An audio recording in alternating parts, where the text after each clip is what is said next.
Assalamualaikum warahmatullahi wabarakatuh. Selamat pagi semuanya. Gimana kabar kalian? Ya, mudah-mudahan kalian semua selalu sehat, selalu baik-baik saja, dan tetap semangat ya. Di masa pandemi ini memang kita kesulitan untuk belajar secara tatap muka. Oleh karena itu, sekarang kita belajar melalui daring atau online. Kalian sudah siap? Ya, kalau sudah siap, akan kita mulai.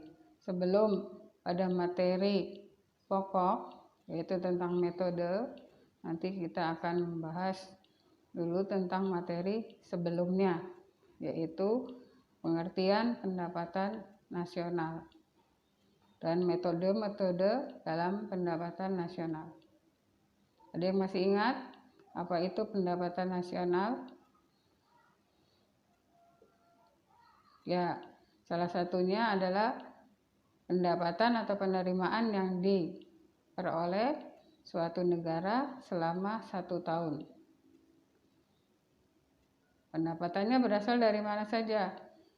Yang pertama adalah dari produksi, sehingga semua produk yang dihasilkan oleh masyarakat selama 1 tahun itu disebut pendapatan nasional. Ada juga pengertian yang kedua, yaitu seluruh pendapatan yang diterima oleh masyarakat dalam suatu negara selama 1 tahun. Itu juga termasuk pendapatan nasional.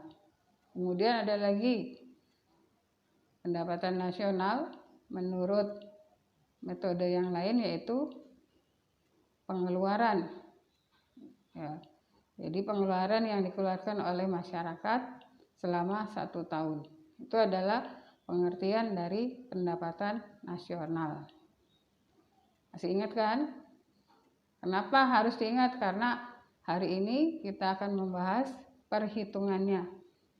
Nah, kalau pengertiannya sudah jelas, maka materi berikutnya akan lebih jelas lagi. Sudah siap? Ya, kalau sudah siap kita mulai. Hari ini kita akan melanjutkan materi pendapatan nasional. Ya, tapi metode perhitungannya, kalau minggu lalu kita membahas tentang pengertian dan konsep-konsep pendapatan nasional. Nah, kalau hari ini kita akan membahas metode perhitungan pendapatan nasional. Adapun tujuan pembelajarannya adalah kalian mampu menganalisis berbagai macam metode perhitungan pendapatan nasional.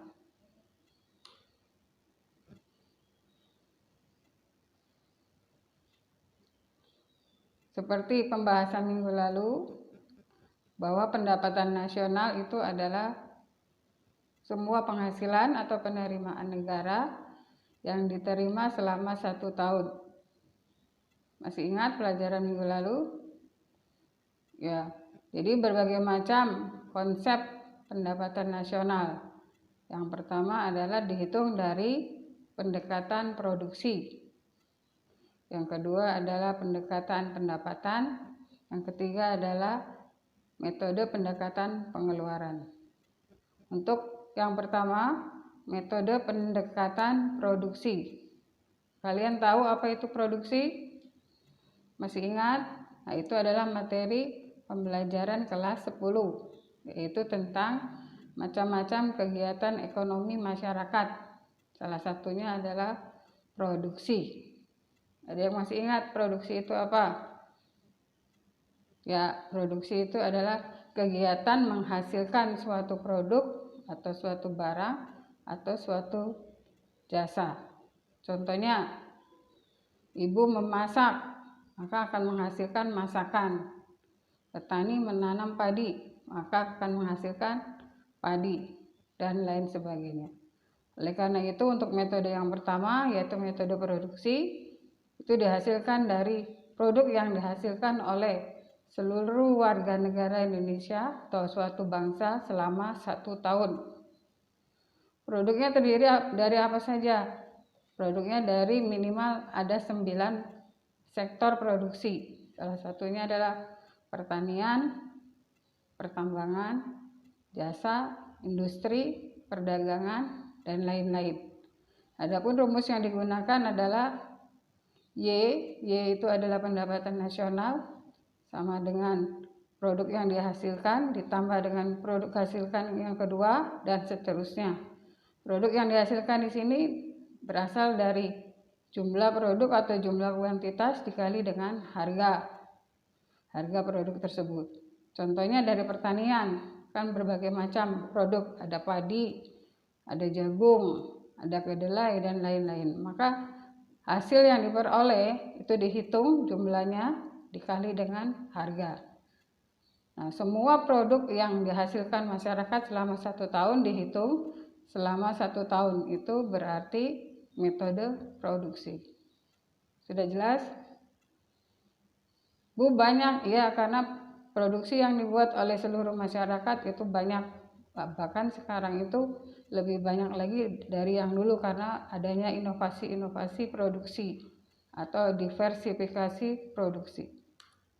Yang kedua, metode pendapatan atau disebut juga metode penerimaan, yaitu semua pendapatan atau penerimaan yang diterima oleh negara dari masyarakat selama 1 tahun. Siapa saja yang menerima pendapatan? Yang menerima pendapatan adalah masyarakat pelaku ekonomi. Pelaku ekonomi terdiri dari sumber daya alam, itu menghasilkan sewa atau rent, kemudian SDM atau sumber daya manusia menghasilkan upah, kemudian perusahaan menghasilkan keuntungan, kemudian modal akan menghasilkan bunga atau rent. Nah, masing-masing nanti dijumlah selama 1 tahun. Kemudian yang ketiga, metode pengeluaran. Ini adalah menghitung pengeluaran yang dikeluarkan oleh pelaku ekonomi, ya, pelaku ekonomi selama 1 tahun. Siapa saja pelaku ekonominya? Adalah masyarakat. Masyarakat itu mempunyai pengeluaran yang disebut dengan pengeluaran konsumsi. Contohnya apa? Kita sehari-hari pengeluaran untuk membeli barang atau bahan makanan pokok. Kemudian pemerintah memiliki pengeluaran berupa gaji pegawai negeri, tunjangan pegawai, dan sebagainya. Kemudian perusahaan juga mempunyai pengeluaran berupa investasi ditambah dengan ekspor dikurangi impor. Kemudian nanti akan kita bahas contoh-contohnya. Salah satunya adalah pendekatan produksi. Di situ ada jenis barang, harga, nilai tambah, jumlah barang, dan pendapatan. Contohnya kapas.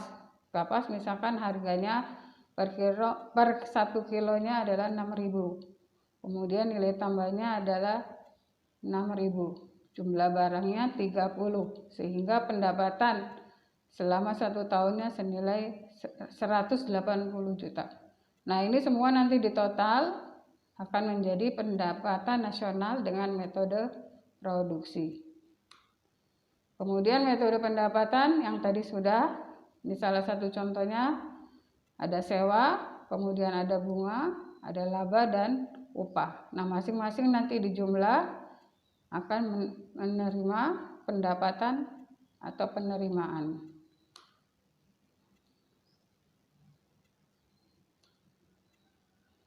Ya, dari penjelasan Ibu ada pertanyaan? Ya, kalau tidak ada pertanyaan, nanti bisa kalian buka di e-learning MAN 4 Cirebon. Dan ini ada soal latihan yang perlu kalian kerjakan nanti di rumah dan hasilnya nanti bisa dimasukkan ke e-learning.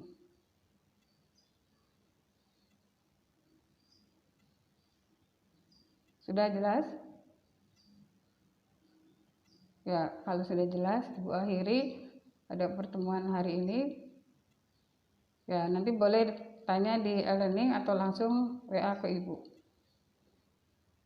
Ya, sekian dulu. Assalamualaikum warahmatullahi wabarakatuh.